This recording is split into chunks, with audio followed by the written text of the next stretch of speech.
साथ संगत जी, प्रेम से कहना धन निरंकार जी। स्वागत है आपका आपके ही अपने YouTube चैनल पर। साथ संगत जी, दासी आशा करती है कि आप सब स्वस्थ होंगे। दासी आज आपके सामने फिर से एक नई कहानी लेकर के आई है, पछतावा।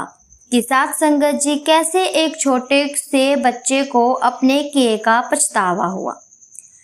तो आओ चलते हैं इस कहानी की ओर। बिल्लू का घर बहुत बड़ा था, परंतु उससे भी बड़ा उसके घर का आंगन था। आंगन में नीम, गुलमोहर का पेड़, महुआ का पेड़, बेलपत्र, अमरूद आदि कई प्रकार के पेड़ लगे हुए थे। नीम का विशाल पेड़ आंगन के बीच में था। यह पेड़ों का राजा था। बिल्लू के दादाजी ने लगाया था यह पेड़। जब दादाजी जीवित थे, उन्होंने ही उसे यह बात बताई थी। 2 वर्ष पहले दादाजी की मृत्यु हो गई थी। उसे लगता था यह नीम का पेड़ भी आंगन में लगे अन्य पेड़ों का दादा है, इसीलिए यह सबसे बड़ा और ऊंचा है। गर्मियों के दिन थे। नीम के पेड़ पर अनेक तरह के पक्षी चहचहाते रहते थे। रंग बिरंगे पक्षियों को देखकर बिल्लू बड़ा खुश होता था। वह अनाज के दाने प्रतिदिन पक्षियों को डालता था।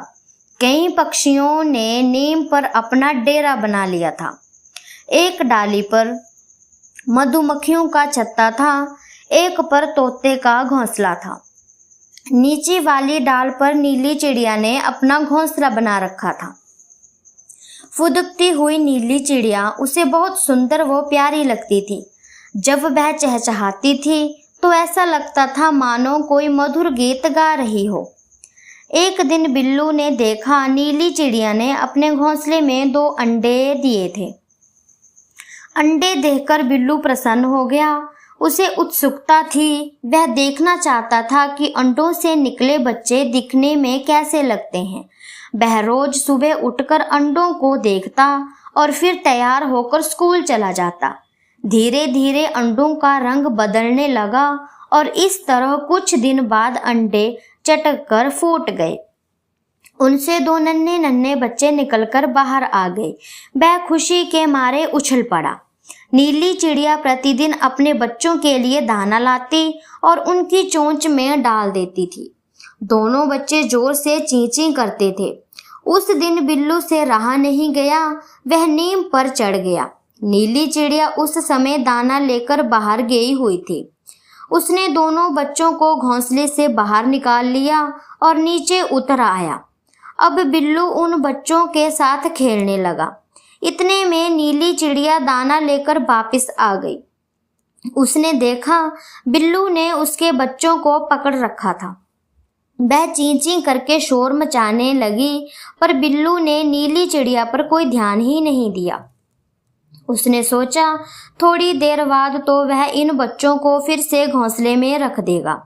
नीली चिड़िया काफी देर तक नीम पर बैठी चीं चीं करती रही। वह बहुत उदास हो गई थी।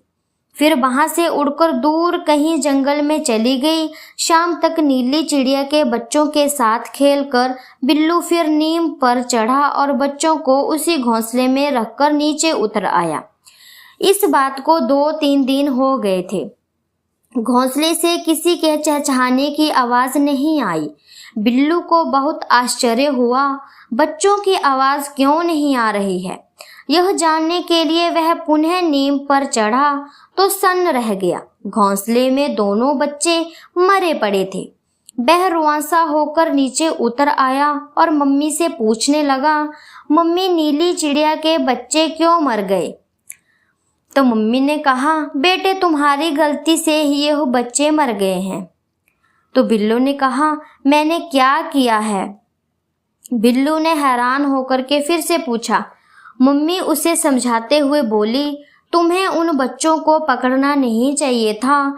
तुम्हारे हाथ में अपने बच्चे देखकर नीली चिड़िया ने समझा कि तुम उन्हें मार डालोगे। यही सोचकर नीली चिड़िया कहीं दूर चली गई।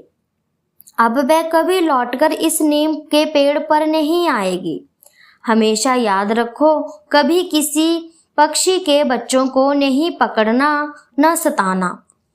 मम्मी, यह तो बहुत बुरा हुआ, उसके मुंह से अचानक निकला।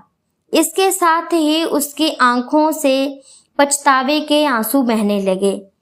वह पछताने लगा, लेकिन साथ संगत जी अब पछताने का क्या फायदा, क्योंकि नीली चिड़िया भी अब यहाँ नहीं थी और उसके 2 बच्चे भी मर गए थे। इसीलिए साथ संगत जी, बिना विचारे जो करे सो पीछे पछताए, काम बिगाड़े आपने जग में होत हंसाए। तो साथ संगत जी, दासी की कहानी आपको अच्छी लगी हो तो चैनल को सब्सक्राइब, लाइक, शेयर, कमेंट ज़रूर करें। साथ संगत जी, दासी आपके सामने ऐसी ही नई नई कहानियाँ लेकर के आती रहेगी। साथ संगत जी, प्यार से बोलिए धन निरंकार जी।